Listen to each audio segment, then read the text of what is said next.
You're listening to Quick Wins with Adam Contos. Dr. Henry Link, a psychologist from 1889 to 1952, said, "We generate fears while we sit. We overcome them by action."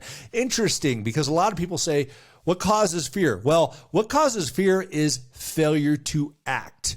Failure to act, which is what Dr. Link says here. We overcome that fear by taking action. So what is fear? Fear is wondering about something that hasn't happened yet. And it gets into our head and we start thinking about what could happen, and we put the worst case scenario in front of it. That creates fear.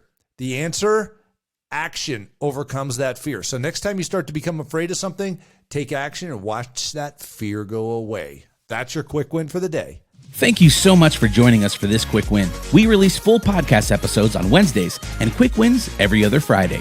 For more great content, head over to startwithawin.com. And until next time, stay positive, make the best of every situation, and keep winning.